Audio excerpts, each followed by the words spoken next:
Donc, le principe de ce soir, le but de ce soir, ça va essayer de repartir de zéro et sans parler cartes, charts, gameplay, avoir une approche vraiment, comment dire, un peu plus, avec un peu plus de recul du jeu et comment évoluer dans le jeu, comment faire évoluer sa collection, quels sont les moyens de faire évoluer sa collection et pourquoi est-ce qu'un moyen est meilleur que l'autre.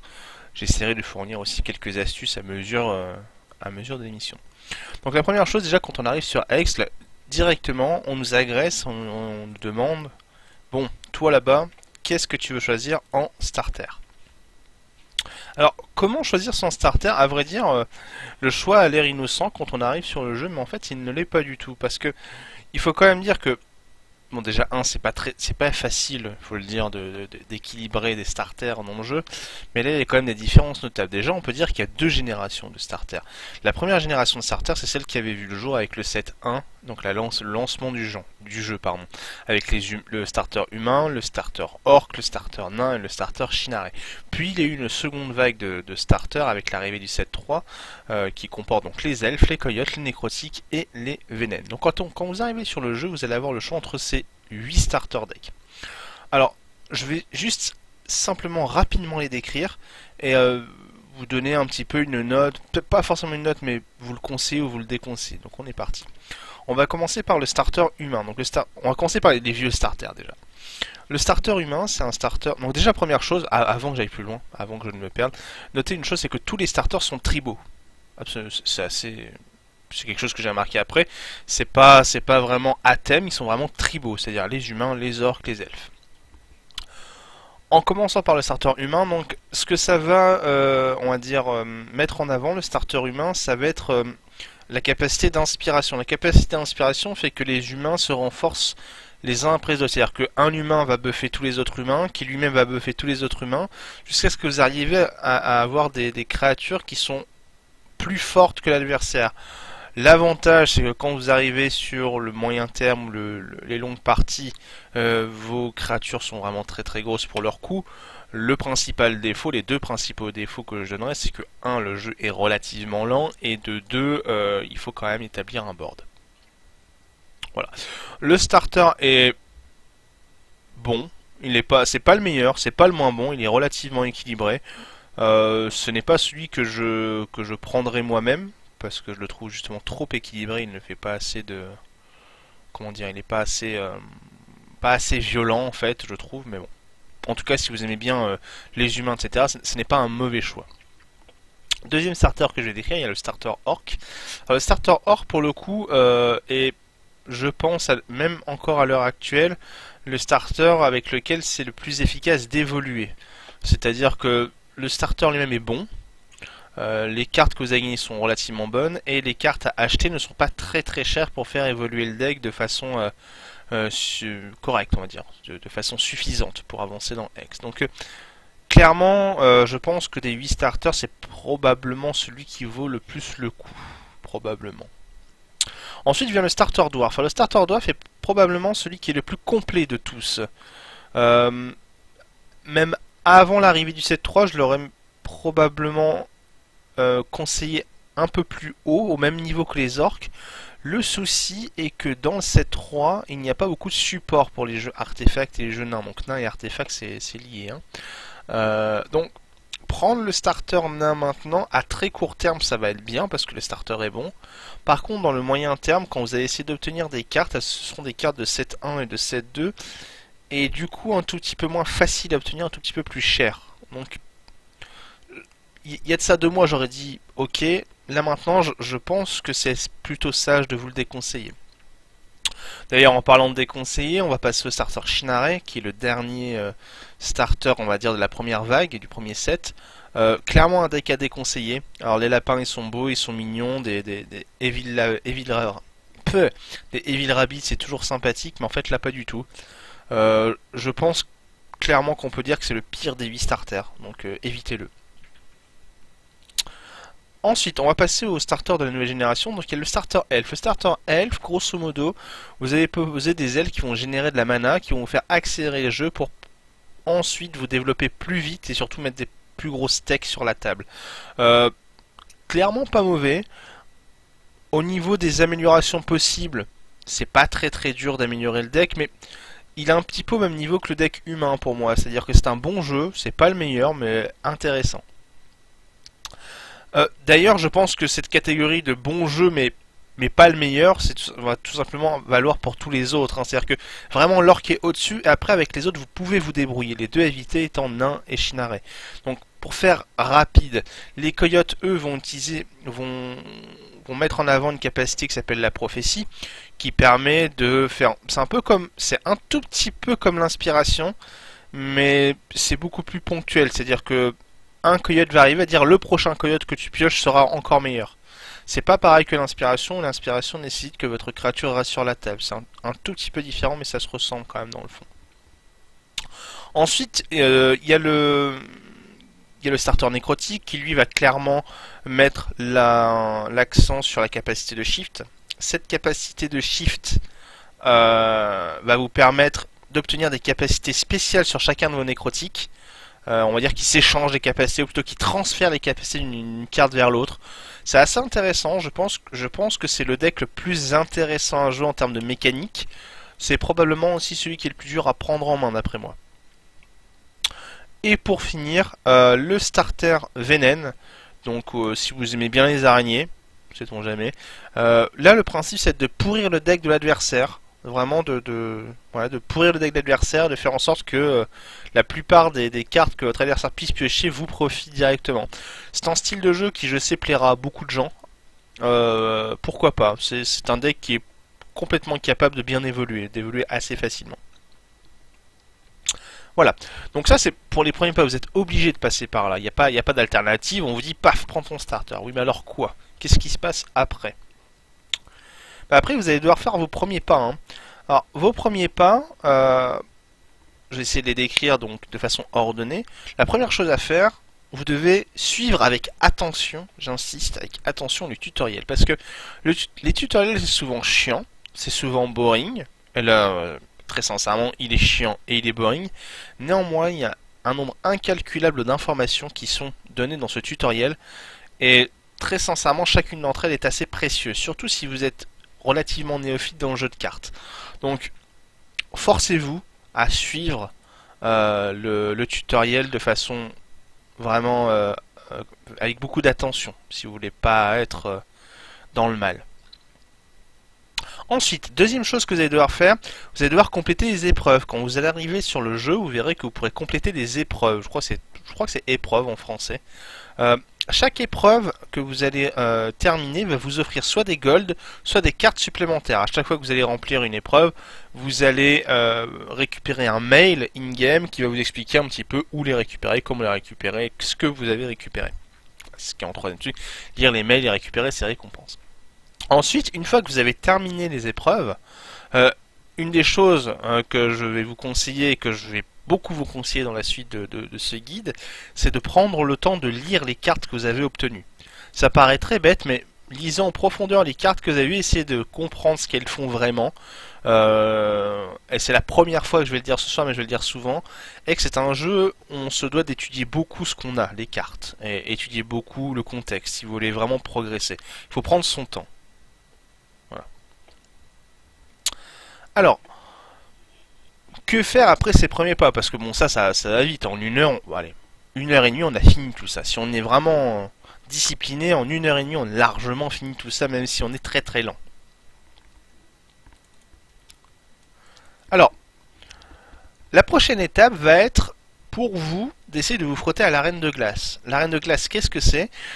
C'est du PvE qui a été mis en place donc en début d'année 2015, plutôt fin de premier trimestre 2015. Cette arène va vous permettre de rencontrer des IA, va vous permettre d'affronter des boss aléatoires, donc des IA de boss aléatoires. Vous pouvez avoir jusqu'à 20 rencontres si vous finissez l'arène et que vous pouvez arriver jusqu'au boss de fin, tout dernier boss. Et vous allez pouvoir gagner des golds et des équipements et des cartes PvE via l'arène. Bon. Ce qu'il faut savoir, c'est que avec le deck de base, ça paraît, je vais pas dire impossible, mais très complexe de terminer l'arène. Donc dans un premier temps, vous allez je vous conseille d'expérimenter ce que vous avez eu de base, c'est-à-dire les premières cartes que vous avez eues, et d'essayer de faire vous-même votre deck. Alors, en seul conseil que je pourrais vous donner, n'allez pas en dessous de 20 shards et n'allez pas au-dessus de 24 shards. Les shards étant les ressources de mana. Voilà. C'est le seul conseil que je peux vous donner. Sinon le reste, je vous incite à expérimenter par vous-même, à tester les cartes. Donc, vous allez faire connaissance probablement avec le spambot et ses copains. Vous comprendrez rapidement de quoi je fais allusion quand vous allez les rencontrer. Vous allez faire vos premières parties. Je vous conseille de prendre le temps de lire les cartes qui vous sont proposées par l'IA aussi, par l'ordinateur également. Ça va vous permettre de renforcer votre connaissance sur le jeu. En premier mini-défi que vous devriez vous fixer, c'est tout simplement de battre le gardien éternel qui n'est ni plus ni moins que le premier gros boss du premier palier. C'est-à-dire c'est le boss de fin du premier palier. Il y a 4 paliers en tout. Donc ça voudra dire que vous avez réussi à battre 5 IA. Il faut savoir que vous avez le droit à 3 défaites, je ne l'ai pas dit. Dans l'arène de glace, vous avez le droit à 3 défaites maximum. Enfin, vous avez le droit à 2 défaites en fait. La troisième vous élimine. Vous avez le droit à 2 défaites pour avancer. C'est-à-dire que vous pouvez fail 2 fois, vous pouvez vous faire battre 2 fois et toujours avancer dans l'arène. Donc, encore une fois, pour la deuxième fois de la soirée, je vais donc répéter, prenez le temps de lire les cartes qui vous sont jouées, prenez le temps aussi de lire les loots que vous allez avoir dans l'arène. Alors, vous allez voir que vite fait, là, vous allez me dire, ouais, c'est gentil, je l'ai fait au début, puis après j'ai arrêté. Pour les équipements, c'est moins grave, vous allez les découvrir. Je vous conseille de lire au moins une fois, de voir au moins s'il y a un équipement qui est pour une de vos cartes. Ça, c'est la priorité. Par contre, pour ce qui est des cartes PvE, je vous incite quand même à les lire, parce qu'elles peuvent vous aider à aller plus vite après dans l'arène. Donc, voilà, encore une fois, prenez vos premières heures de jeu de Hex comme de la détente, comme un truc au calme où vous prenez votre temps, tout simplement. Alors, vous allez me dire, oui, bon, moi ça c'est bien gentil, maintenant ça y est, j'ai battu le gardien éternel, mais je me fais absolument désosser par tout le reste. What's next? Ah oui, alors what's next, c'est là qu'en fait commence un tout petit peu votre périple. C'est-à-dire que, comme je l'ai dit précédemment, Hex est un jeu où il faut prendre le temps de se renseigner. Alors par exemple, Momcards et donc Anthracite qui est sur le chat ici, a mis à votre disposition des guides pour comment faire évoluer votre deck pour comment dire, pour battre l'arène de glace, pour terminer l'arène glacée. Je vais mettre le lien sur le chat Twitch. Pour ceux qui regardent sur YouTube, vous pourrez retrouver le lien dans la description. Alors donnez-moi 3 petites secondes.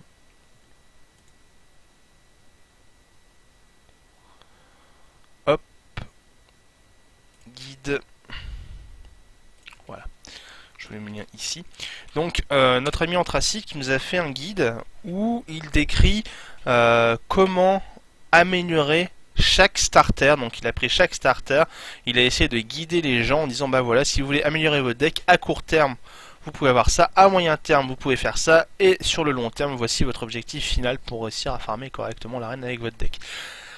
Donc encore une fois, c'est là qu'il faut commencer à vous dire que Hex n'est pas un jeu vraiment comme les autres, où ça nécessite un tout petit peu plus je vais pas dire de travail parce que c'est pas un travail, un petit peu plus d'investissement en dehors du jeu que ses concurrents. C'est-à-dire que si vous rentrez dans Hex en disant c'est bon, ça va être fun, je vais tout dégommer, ça va être facile, ça va rouler, c'est pas vrai, ça c'est faux. Hex nécessite un investissement. Donc votre premier objectif dans tous les cas va être de vous façonner un deck capable de farm efficacement l'arène de glace.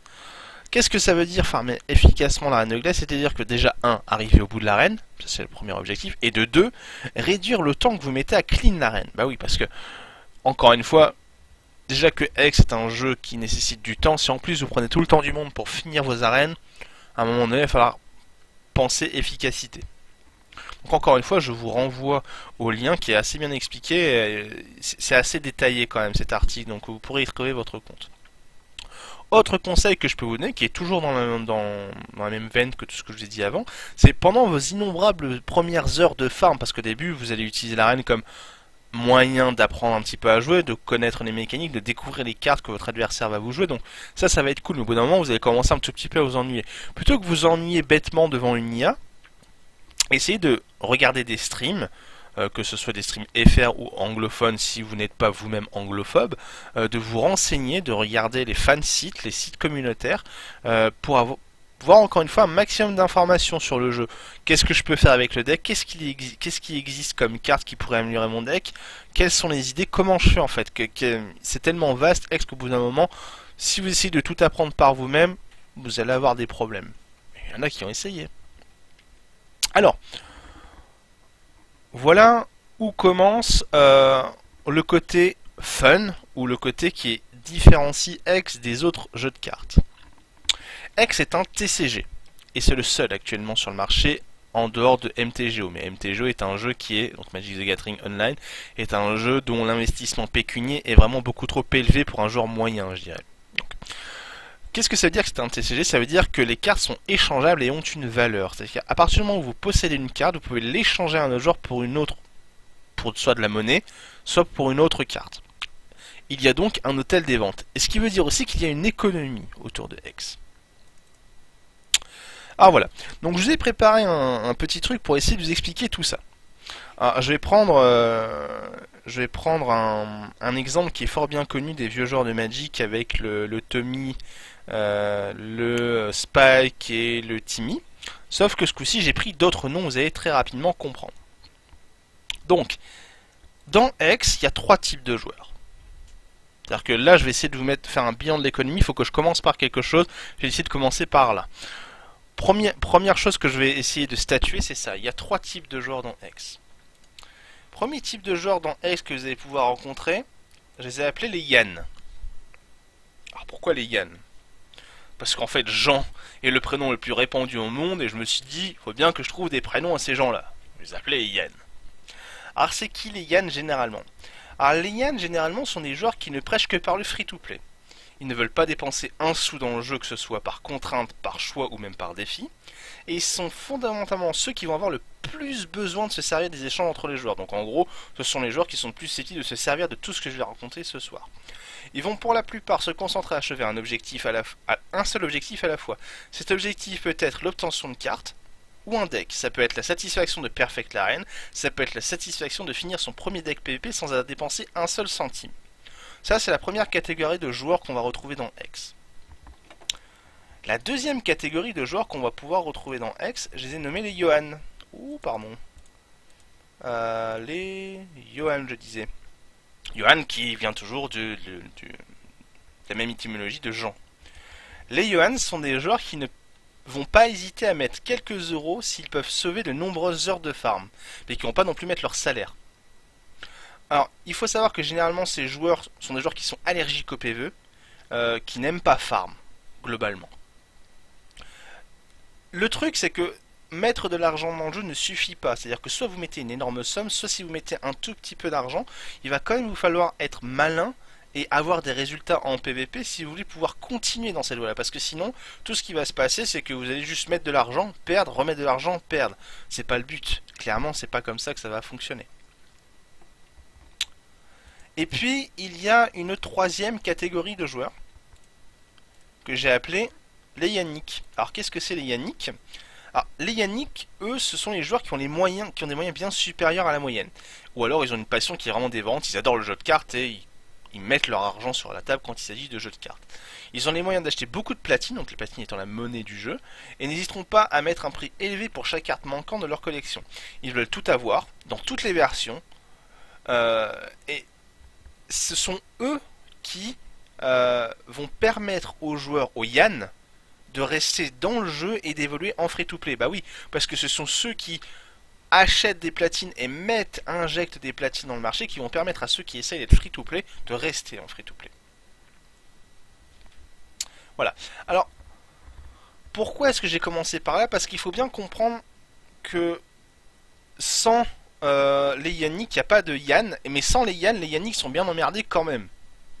En fait, parce que dans Hex, il y a toute une économie pareille. C'est-à-dire qu'une fois que vous avez les cartes, il y a beaucoup de cosmétiques. Il y a d'autres cartes, il y a des dessins alternatifs, il y a des cartes rares ou alors des équipements rares. Il y a le rôle des coffres qui entre en jeu. Et le rôle des coffres ne se fait qu'en gold, c'est-à-dire que dans les coffres et dans le rôle des coffres, on obtient ces AA, donc ces alternatives artworks, ces dessins alternatifs, on obtient ces pochettes, et donc les Yannick, qui sont les joueurs qui ont déjà toutes les cartes, c'est ça qu'ils vont chercher.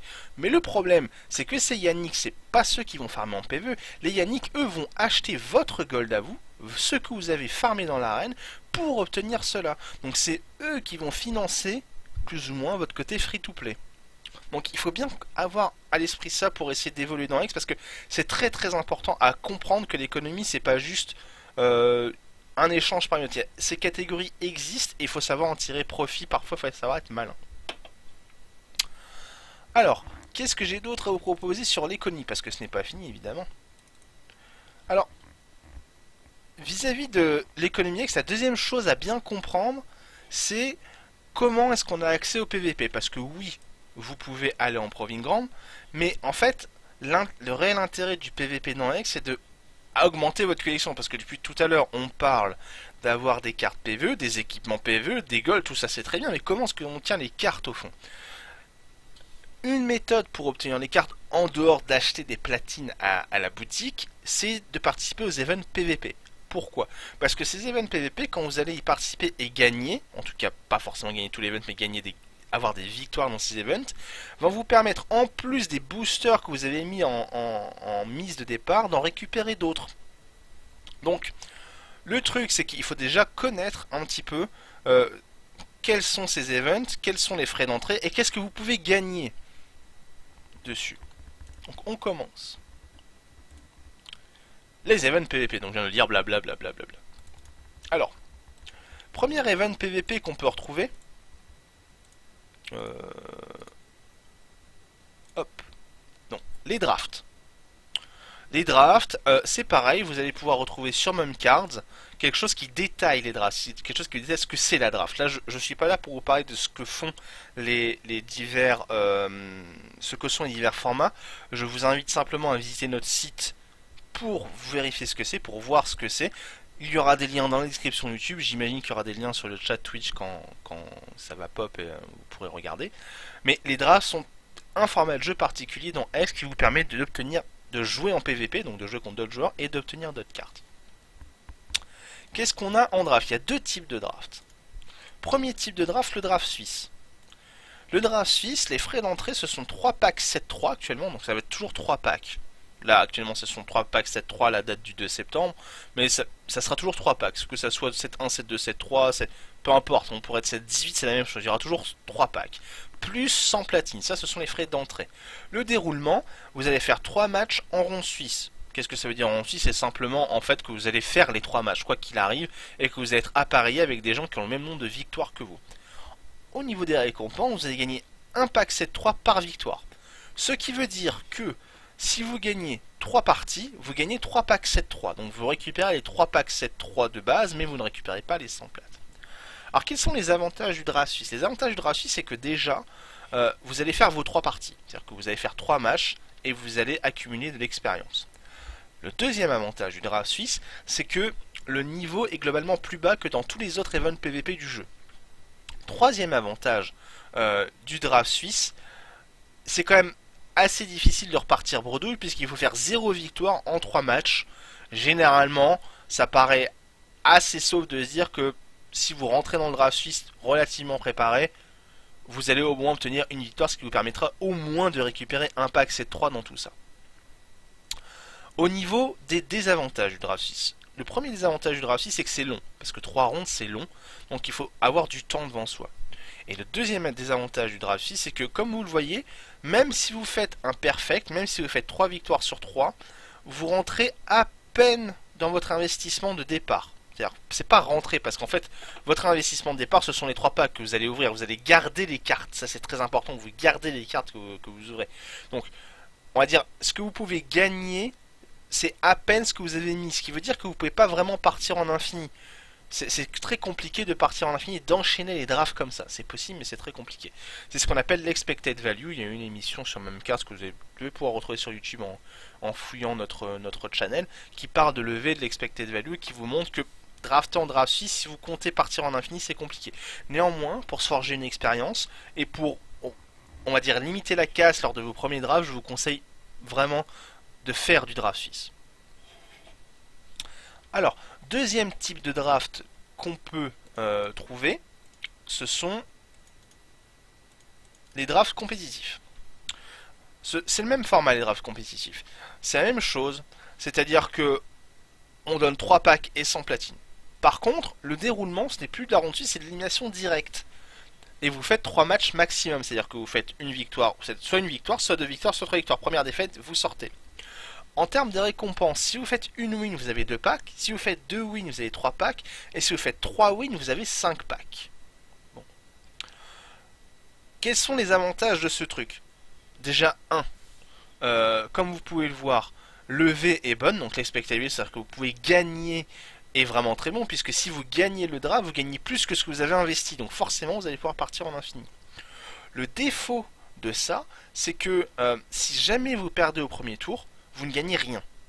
Alors il n'y a rien de plus démoralisant que d'investir 3 packs, de se dire bon allez je vais gagner un petit quelque chose, comme ça j'aurai pas beaucoup à farmer, et je pourrais refaire un draft là. Non, si vous perdez au premier tour, vous n'aurez rien. Ce qui veut dire que ce système est relativement élitiste, c'est-à-dire que ne vous lancez pas dans le draft compétitif si vous n'avez pas fait quelques drafts suisses avant, ou si vous n'avez pas ingéré, j'ai envie de dire, mangé beaucoup de streams de draft de joueurs qui sont déjà un peu plus expérimentés que vous. Alors, autre event PVP qui existe dans X, ce sont les gauntlets. Alors, il y a d'autres events PVP qui existent, mais je ne vais pas les décrire tout simplement parce qu'ils ont une value qui est soit horrible, soit les events partent rarement, parce qu'ils ont une value horrible justement. Au niveau des gauntlets, il y a 2 gauntlets qui existent actuellement. Le premier gauntlet qui va nous intéresser va être le gauntlet scellé. Alors, les frais d'entrée sont 6 packs 7-3 et 200 platines, donc déjà c'est le double en fait du draft.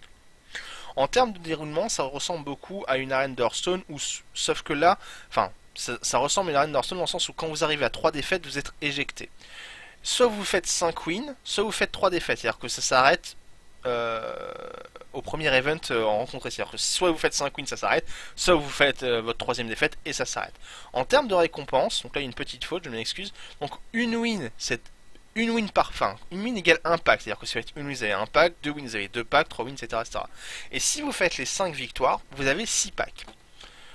Les avantages de ce mode de jeu, c'est que 1, c'est rapide, et que c'est asynchrone, c'est-à-dire que vous pouvez commencer à faire le gauntlet, mais ne pas le finir la même journée. C'est un énorme avantage pour ceux qui ont des problèmes en termes de timing, pardon, et qui préféraient faire des parties, on va dire, faire 2 parties un soir, 2 autres parties un autre soir, etc., etc. Deuxième avantage de ce format, c'est que ça reste relativement rapide puisque c'est du BO1, du best of one. Donc c'est un match sec par victoire. C'est pas du BO3 comme les autres formats. Donc c'est rapide et le CD est assez fun dans le sens où si vous êtes un joueur qui est un tout petit peu en dessous, vous pouvez vous faire aider par une belle ouverture de pack. Si vous ouvrez des grosses légendaires ou des grosses rares, ça peut vous aider à gagner plusieurs matchs de CD tout seul. Donc c'est relativement encourageant pour les joueurs qui veulent ouvrir des packs et avoir une chance d'en gagner d'autres. Au niveau des cons, c'est le V, encore une fois, le V est assez faible puisque vous vous rendez bien compte qu'il faut faire les 5 victoires pour récupérer les 6 packs que vous avez mis en investissement. Mais le truc qu'il faut comprendre, c'est que de toute façon, les packs que vous gagnez après un event PvP, c'est du bonus parce que les autres packs, vous les avez achetés. Les 6 premiers packs que vous avez investis, vous allez récupérer toutes les cartes, donc ils sont pas perdus. Vous les avez ouverts. C'est juste une façon de jouer avec les packs que vous obtenez et on vous offre des packs supplémentaires si vous réussissez à faire correctement vos events PvP. Alors, autre type de gauntlet qui existe, le gauntlet construit. Alors, le gauntlet construit, lui, les frais d'entrée, c'est 500 plates. Point. Le déroulement, identique au gauntlet CD. Enfin, si vous arrivez à 5 victoires, ça s'arrête. Si vous arrivez à 3, ça s'arrête. Au niveau des récompenses, c'est assez simple. J'ai encore fait la faute, je sais pas pourquoi. À chaque win, vous gagnez un pack. C'est-à-dire une win, un pack, 2 wins, 2 packs, 3 wins, etc., etc. Alors, au niveau de levée, là par contre, levée est très très très bonne. Puisque forcément, un pack à la boutique valant 200 plates. Si vous faites 3 victoires, vous vous rendez bien compte que vous rentrez plus ou moins directement de vos frais d'entrée tout en faisant du PVP. Donc ça c'est plutôt cool. Par contre, Le problème de ce genre de format, c'est qu'il est vraiment très élitiste, puisque ça va être les joueurs qui ont des decks relativement complets qui vont taguer là-dedans. Donc c'est quelque chose que je déconseille absolument à tous les débutants, sans exception. Rentrez-y seulement quand vous aurez beaucoup plus de bouteilles dans le jeu. Ne faites pas ça. Ne gaspillez pas vos platines là-dedans. Voilà. Alors,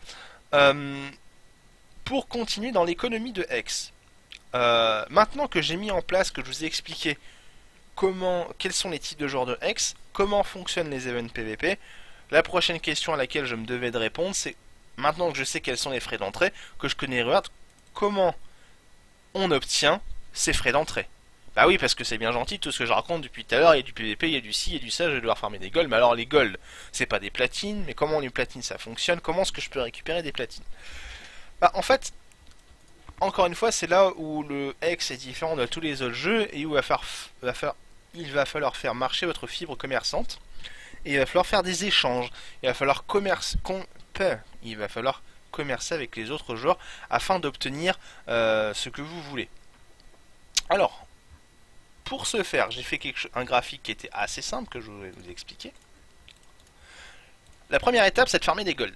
Farmer les golds via l'arène. Donc vous farmez les golds via l'arène de glace, vous allez casser du boss de l'IA, vous allez tester vos decks, vous allez apprendre à jouer là-dessus, vous allez obtenir des golds. Ces golds là, vous allez les transformer en platine via du trade. C'est-à-dire que vous allez aller sur le channel de trade du jeu, vous allez dire bah voilà, je vends autant de gold pour autant de plates. Alors vous allez me dire comment est-ce que je sais combien ça vaut, je vous expliquerai ça juste après.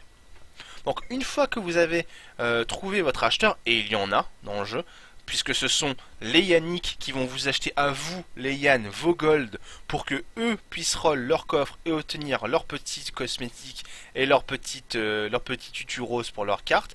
Vous vous en fichez, vous êtes dans un état d'esprit où vous voulez récupérer des cartes. Donc votre carte, elle a un tutu rose, vert ou jaune à petits pois, on s'en fiche. Tant qu'elle fait ce qu'il y a marqué dessus, ça vous va très très bien. Ensuite, une fois que vous avez fait votre trade, que vous avez obtenu vos platines, vous allez tout simplement acheter les frais d'entrée. Bah oui, parce qu'une fois que vous avez les platines, vous pouvez très bien acheter les packs. Les packs d'ailleurs, ne les achetez pas à la boutique, achetez-les aux autres joueurs à l'hôtel des ventes, ils sont beaucoup moins chers. Parce qu'une fois que vous avez les plates, vous pouvez acheter les packs avec les plates. D'ailleurs, vous pouvez même acheter les packs avec les golds, faut le savoir à l'hôtel des ventes. Donc quand je dis qu'il faut faire un trade gold plate, ça veut tout simplement dire aussi que vous pouvez acheter directement les packs en gold. Simplement. Vous achetez donc vos frais d'entrée, vous allez avoir les platines nécessaires, vous allez avoir les packs nécessaires. Donc une fois que vous avez vos frais d'entrée, quelque chose d'assez simple va arriver. C'est tout simplement que vous allez pas effacer ça. Où es-tu? Que vous allez faire l'event PVP. Ah oui, forcément. Maintenant que vous avez vos frais d'entrée et que vous êtes cassé les pieds à avoir tout ça, vous allez pouvoir tranquillement faire votre event PVP, commencer à récolter des cartes, puisque encore une fois je le répète, toutes les cartes que vous ouvrez dans les zones PVP sont pour vous, vous les conservez. Et une fois évidemment que vous avez fait votre event PVP, et bien vous allez retourner au premier truc qui est de farmer du gold pour obtenir des plates, pour acheter un frein d'entrée, etc. Alors vous allez me dire oui mais c'est chiant parce que ça veut dire qu'il faut que je farme 18 heures de suite pour me payer un event PVP. Pas tout à fait en fait. Pas tout à fait parce que ce qui va se passer, donc je vais tout simplement effacer tout ça pour mieux vous expliquer. Ce qui va se passer en fait, c'est que les events PVP, il faut bien comprendre une chose.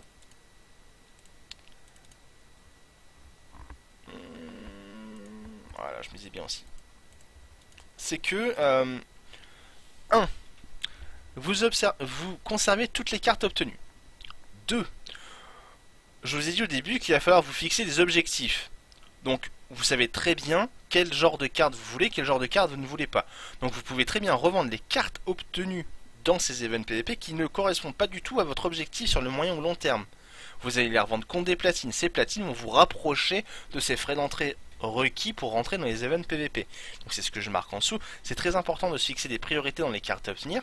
Tout le reste, à mon sens, devrait être revendu à l'hôtel des ventes afin d'enchaîner les events PVP. Bah oui, plus vous enchaînez les events PVP, plus vous allez amasser des communes, des unco et la chance d'obtenir les rares et les légendaires qu'il vous faut pour vos propres jeux, et plus vos comment dire, vos runs d'arène vont être efficaces, et plus vous pourrez recommencer tout le processus.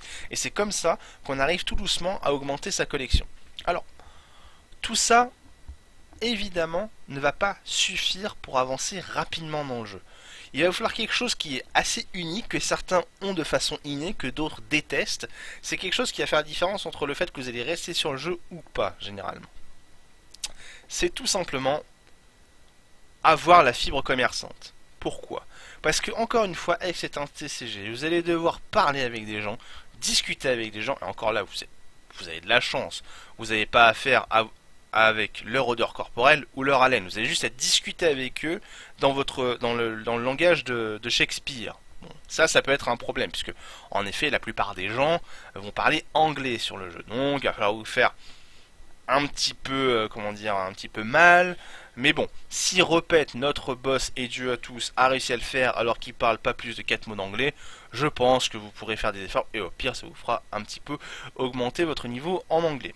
Donc, première chose à faire quand même, pour étayer un petit peu ce que je dis, il faut que vous appreniez petit à petit la valeur des cartes. Parce que à force d'écumer l'hôtel des ventes pour vendre vos cartes que vous acquérez en PvP, vous allez voir, vous allez commencer à connaître la valeur des cartes. Vous allez commencer à vous y intéresser. Si vous avez un doute, et c'est ce que je mets un petit peu plus loin, utilisez un site comme X-Price, ou alors tout simplement demandez à quelqu'un de plus expérimenté. Genre, vous dites, ouais mais là le prix est bizarre, est-ce que ça vaut vraiment ça? Allez vérifier sur X-Price, combien ça s'est vendu les derniers jours. Demandez à quelqu'un d'autre. Il n'y a pas de souci à ça. Il faut vraiment essayer de solliciter les autres personnes. Si vous prenez S comme un jeu solo, vous n'y arriverez pas. Il faut vous entourer. Le plus simple est de vous entourer d'une communauté de 2-3 amis qui essayent de se mettre dedans. Seul, c'est très compliqué. Deuxième chose, être à l'affût sur le chain trade. Ça, c'est quelque chose que, pareil, Repet pourrait vous apprendre. C'est-à-dire que quelquefois, il y a des opportunités sur le trade. Genre, quelqu'un qui cherche à acheter des golds, ou quelqu'un qui cherche à vendre une carte qui vous intéresse. Allez lui parler, allez lui demander ce qu'il veut. Si ça tombe, il veut des golds. Si ça tombe, vous pourrez faire un échange. Dernière chose, apprendre à estimer la valeur du gold. Alors ça, je vais vous donner une stratégie qui est très très simple. Pour estimer de façon la plus juste la valeur du gold, il y a une méthode très simple. Vous allez dans l'hôtel des ventes et vous regardez le prix le plus bas en gold d'un pack 7-3. Très bien.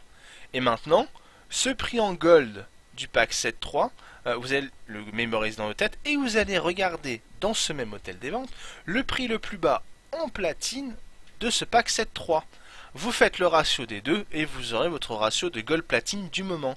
Attention néanmoins aux 5%, et ce que je peux vous conseiller, avant de passer par l'hôtel des ventes, essayez de passer par le chain trade, parce que l'hôtel des ventes prend une commission de 5%, ce qui fait que généralement, si vous allez directement parler aux joueurs, vous obtiendrez de meilleures affaires.